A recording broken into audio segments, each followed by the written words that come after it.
L'Afrique se libère enfin des chaînes de la domination monétaire mondiale. En juin 2025, un réseau panafricain a été lancé pour contourner le dollar américain, offrant aux nations africaines une nouvelle liberté économique. Mais qu'est-ce que cela signifie réellement pour l'avenir du continent ? Ibrahim Traoré, défenseur de la souveraineté financière, voit dans cette initiative un tournant historique. L'Afrique, autrefois dépendante, pourrait-elle réellement réécrire son destin économique ? En acceptant de se libérer de l'influence des puissances occidentales, l'Afrique ouvre un nouveau chapitre économique. Ce réseau panafricain pourrait permettre d'économiser jusqu'à 5 milliards de dollars chaque année. Mais ce n'est pas seulement une question d'argent. Il s'agit de reprendre le contrôle de ses propres flux financiers et de renforcer la souveraineté économique. Pourtant, ce bouleversement pose aussi des questions cruciales. L'Afrique sera-t-elle prête à assumer les défis d'une indépendance monétaire totale ? L'impact sur les relations mondiales sera-t-il aussi profond qu'anticipé ? Le système de paiement panafricain a été lancé en juin 2025, marquant une étape décisive dans l'histoire économique de l'Afrique. Ce projet, soutenu par 19 pays africains, permet désormais aux nations du continent de commercer entre elles sans passer par des banques étrangères, ce qui réduit les coûts de transaction et accélère les paiements. Avant cela, chaque transfert commercial nécessitait une conversion en dollars, entraînant des frais exorbitants et des délais longs. Mais cette nouvelle architecture numérique, reliant les banques centrales des pays africains, change la donne. Cela signifie non seulement un gain d'efficacité, mais aussi une affirmation de la souveraineté économique. Ibrahim Traoré, économiste engagé, a joué un rôle central dans cette initiative. Grâce à son action, l'Afrique prend le contrôle de ses finances, loin de l'influence des puissances occidentales. Cependant, cette avancée n'est pas sans risque. La cybersécurité et la capacité des banques locales à gérer un système aussi complexe sont des questions qui ne doivent pas être sous-estimées. Poussée par une volonté de transformation, l'Afrique semble enfin prête à tourner la page d'une dépendance financière de longue date. Ibrahim Traoré, économiste visionnaire et défenseur de la souveraineté monétaire de l'Afrique, est l'un des architectes clés du système de paiement panafricain. Son engagement pour un système économique plus indépendant de l'influence étrangère a été essentiel dans la mise en œuvre de ce projet révolutionnaire. À travers cette initiative, Traoré vise à permettre aux nations africaines de maîtriser leurs échanges financiers, loin des interférences des banques occidentales. Cette démarche pourrait non seulement réduire les coûts de transaction, mais aussi offrir aux petites entreprises africaines un accès direct au marché mondial, leur donnant ainsi les outils nécessaires pour rivaliser à échelle internationale. Les premiers résultats sont déjà visibles. Les frais de transaction ont chuté et les paiements transfrontaliers sont désormais plus rapides et moins coûteux. Par exemple, un commerçant au Nigeria peut maintenant recevoir un paiement du Kenya en quelques heures, alors qu'auparavant cela prenait plusieurs jours. Mais quelles seront les implications à long terme de ce changement radical ? L'Afrique sera-t-elle réellement capable de gérer cette nouvelle autonomie économique ? L'Afrique a franchi un tournant en 2025 avec l'activation du système de paiement panafricain. Ce changement s'est fait dans un contexte de dépendance monétaire croissante vis-à-vis du dollar, mais l'initiative a immédiatement révélé son potentiel transformateur. Le processus de mise en place a été rapide, les 19 pays signataires ont agi discrètement, mais avec une clarté d'intention. Le premier effet tangible a été une réduction spectaculaire des coûts bancaires de 20 à 30%, un avantage crucial pour les entreprises du continent. À partir de là, l'impact s'est fait ressentir rapidement. Les petites entreprises africaines, autrefois exclues du commerce international à cause des frais de transaction élevés, ont maintenant un accès direct aux marchés mondiaux. Mais au-delà de l'efficacité économique, ce changement touche à des enjeux géopolitiques profonds. L'Afrique commence à se distancer des règles imposées par l'Occident, revendiquant sa place sur la scène mondiale. Ce bouleversement, bien qu'inattendu, s'est rapidement imposé comme un modèle d'autonomie économique, et la question qui se pose maintenant est: comment ce modèle sera-t-il perçu par les grandes puissances mondiales ? Les premières données sur l'impact du système de paiement panafricain sont impressionnantes. En l'espace de quelques mois, les frais de transaction ont chuté de 20 à 30%, un gain considérable pour les entreprises africaines qui étaient auparavant entravées par des coûts bancaires exorbitants.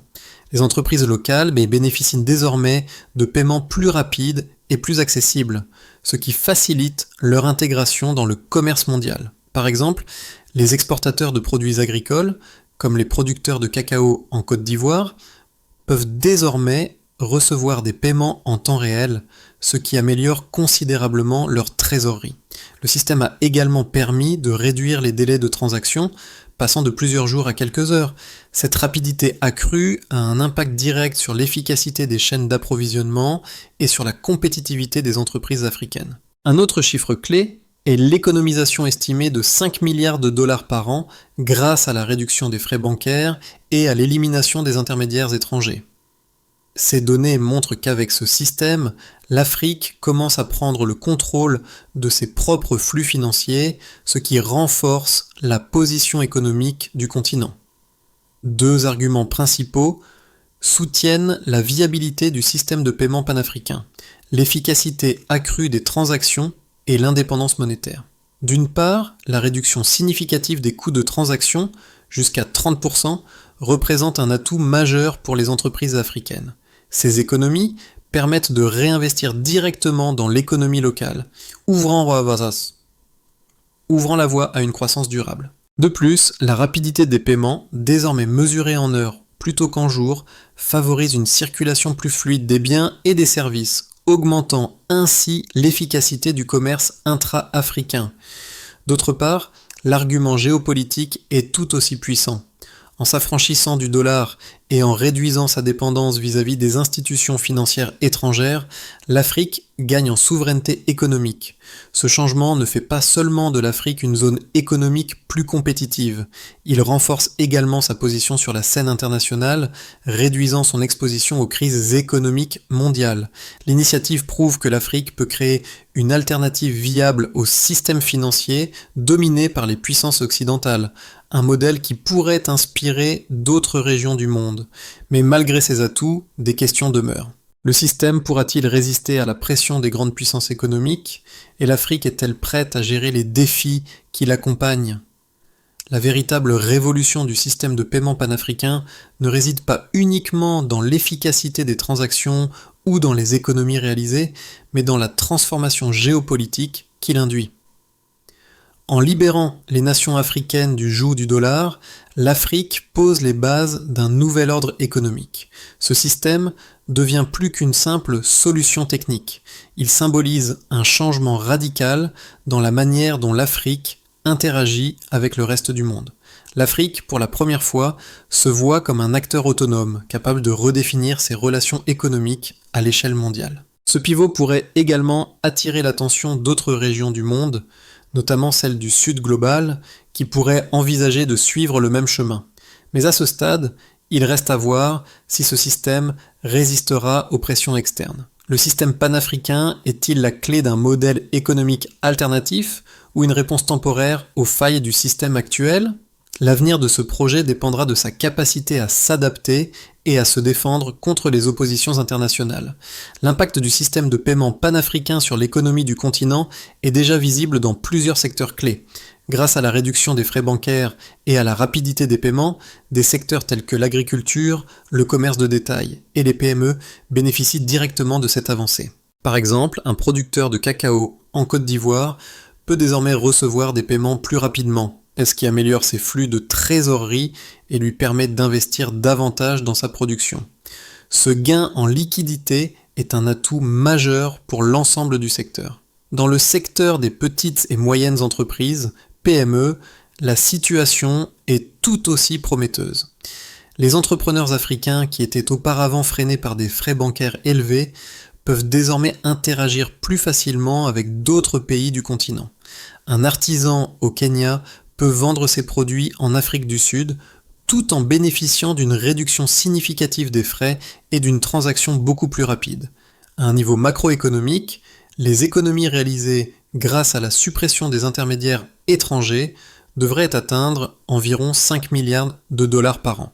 Cela permet non seulement de réinvestir ces fonds dans le développement local, mais aussi de réduire la dépendance vis-à-vis des systèmes financiers mondiaux. Cette indépendance offre à l'Afrique une plus grande stabilité face aux fluctuations économiques mondiales.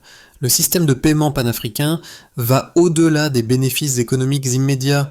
Il représente une réorientation fondamentale des relations économiques mondiales, offrant à l'Afrique l'opportunité de prendre un rôle de leader dans la réorganisation de l'ordre économique global. Dans les mois à venir, 3 scénarios sont envisageables pour le système de paiement panafricain, chacun influençant l'avenir économique de l'Afrique de manière différente. Dans un premier scénario, l'adoption du système continue de manière stable. Les pays déjà impliqués renforceront leurs infrastructures, tandis que d'autres nations africaines commenceront à rejoindre progressivement le réseau. Cette croissance contrôlée permettra au système de se consolider en s'assurant que les défis techniques et sécuritaires sont résolus. L'Afrique pourrait ainsi enregistrer des économies annuelles de plus de 5 milliards de dollars, tout en permettant aux PME d'accéder plus facilement aux marchés mondiaux. Dans un scénario plus optimiste, l'adoption du système dépasse les attentes avec une extension rapide à d'autres pays africains.